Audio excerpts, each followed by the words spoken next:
আর বারবার আমাদের দেশ এরকম 5 বার চোরের দিক থেকে ফার্স্ট হবে, আয়নাঘর তৈরি হবে। এটা আর আমরা বাংলাদেশের মানুষ দেখতে চাই না। এর পরিবর্তন করতে হবে, এই জন্য আওয়াজ তুলতে হবে।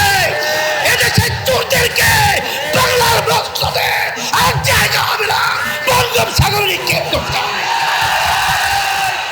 এই জন্য আমি সকলকে উদাত্ত আহ্বান জানাবো, 5ই আগস্টের পরে এখন ইসলামের পক্ষে যে ক্ষেত্র তৈরি হয়েছে, 53 বছরে এই ক্ষেত্র আর কোনোদিন তৈরি হয় না। এটা যদি আমরা কাজে লাগাতে না পারি, আমাদের ভবিষ্যৎ প্রজন্ম সন্তানগুলো আমাদের নিয়ে তারা ধিক্কার করবে, তারা আমাদেরকে ঘৃণা করবে, তারা আমাদেরকে কলঙ্কজনক ইতিহাস রচনা করবে। এই জন্য আমি সকল পূজার আহ্বান জানাচ্ছি, আসেন। মাঠ উর্বর রয়েছে, অবস্থা আমি আল্লাহর রহমতে খুব ভালো দেখছি। তবে ওই কথা সবসময় মনে রাখেন, কবি বলেছেন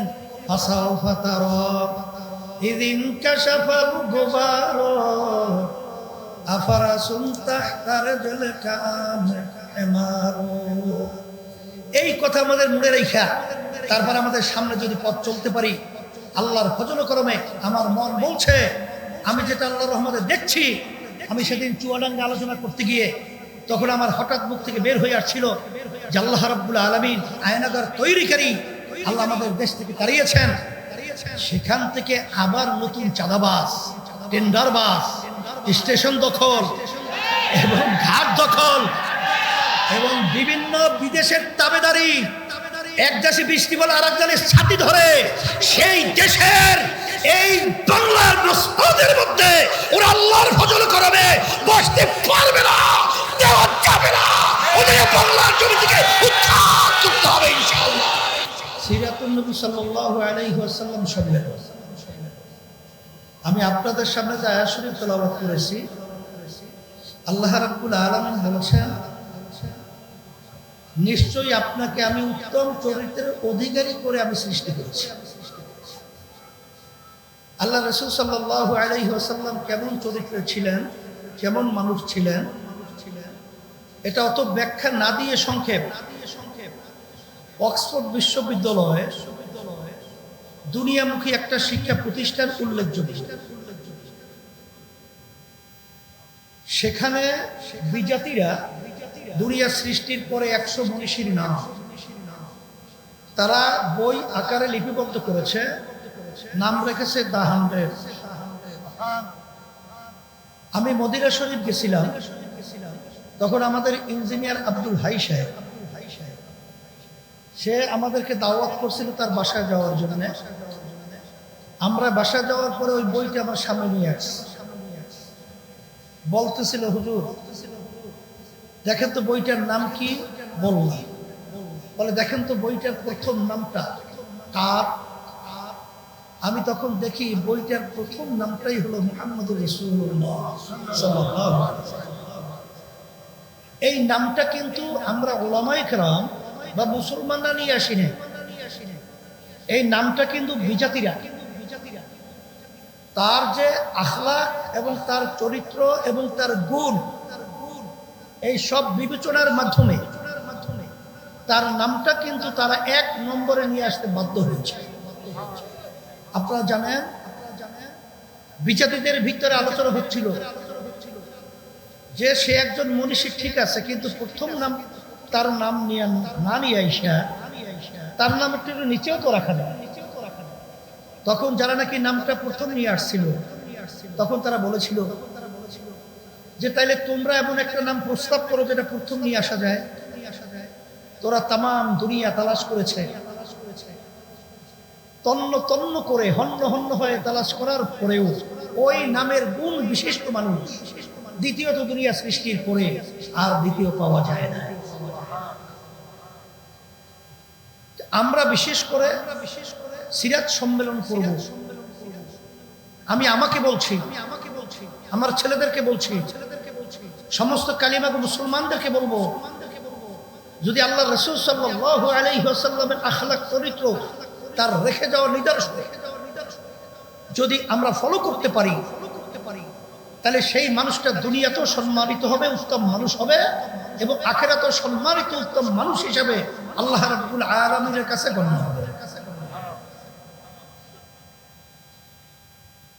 উত্তম মানুষ হওয়ার জন্য সবচেয়ে বড় কথা হলো এই, আল্লাহ রাব্বুল আলামিন তার রাসূলকে দুনিয়াতে পাঠিয়েছেন কতগুলো কাজ নিয়ে।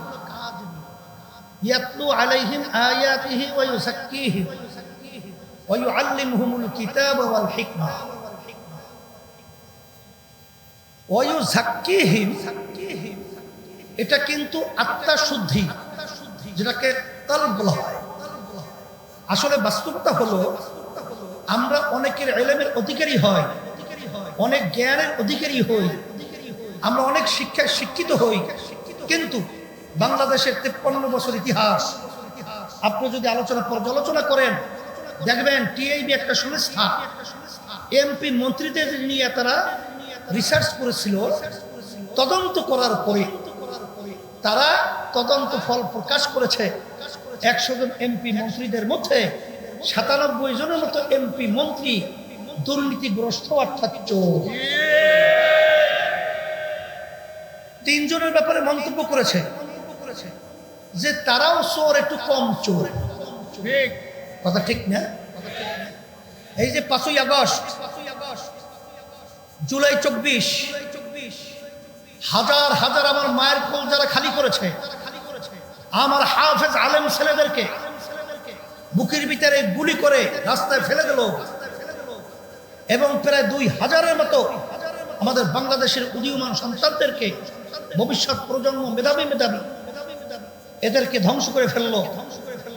এই আচরণটাকে তো আসলে আত্মশুদ্ধি এবং ভিতরটা ভালো না থাকার কারণেই কিন্তু এই ধরনের আচরণ করতে পেরেছে।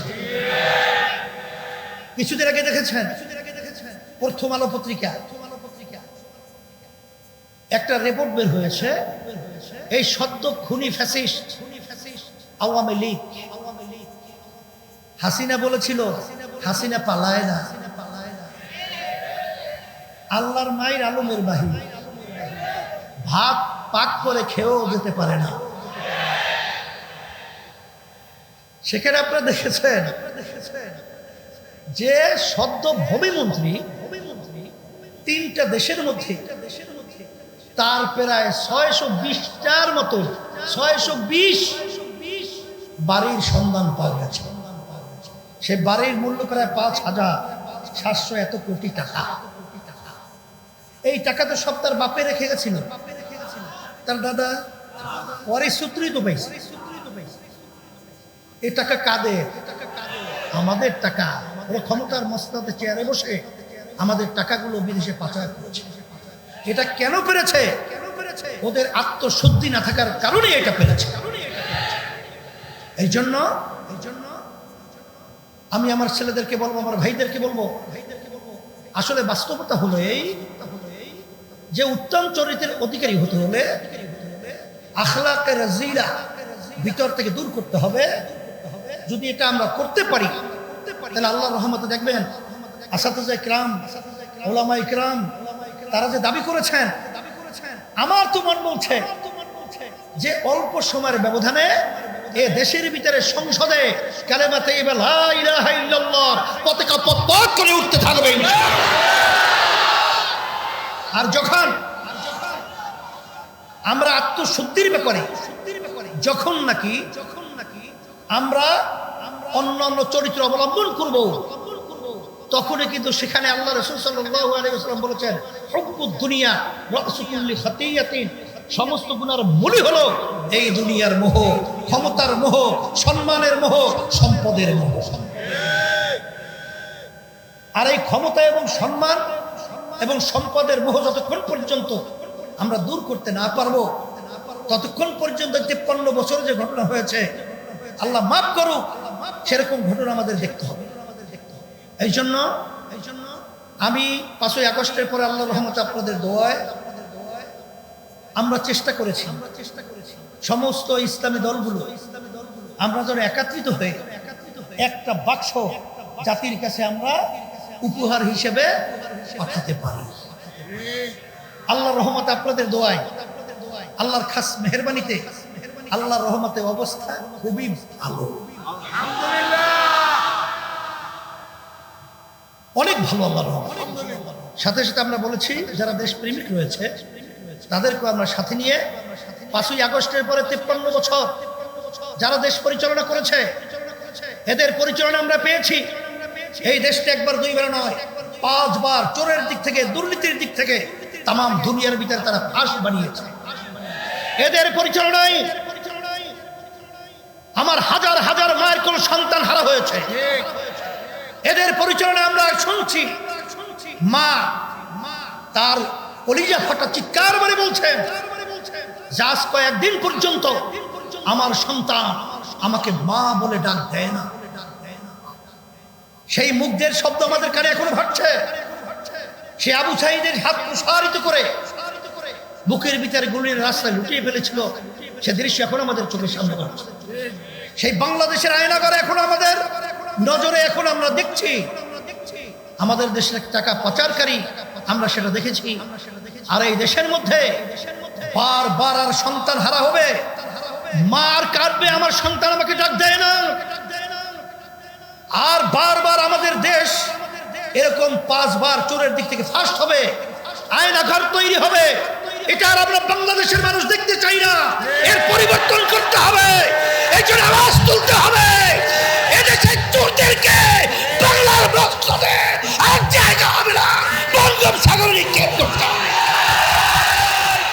এই জন্য আমি সকলকে উদাত্ত আহ্বান জানাবো 5ই আগস্টের পরে এখন ইসলামের পক্ষে যে ক্ষেত্র তৈরি হয়েছে 53 বছরে এই ক্ষেত্র আর কোনোদিন তৈরি হয় না।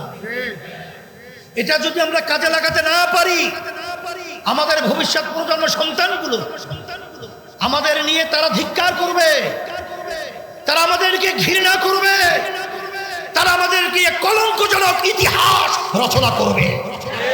এই জন্যে আমি সকল পূজার আহ্বান জানাচ্ছি, আসেন। মাঠ উর্বর রয়েছে, অবস্থা আমি আল্লাহর রহমতে খুব ভালো দেখছি। তবে ওই কথা সবসময় মনে রাখেন, কবি বলেছেন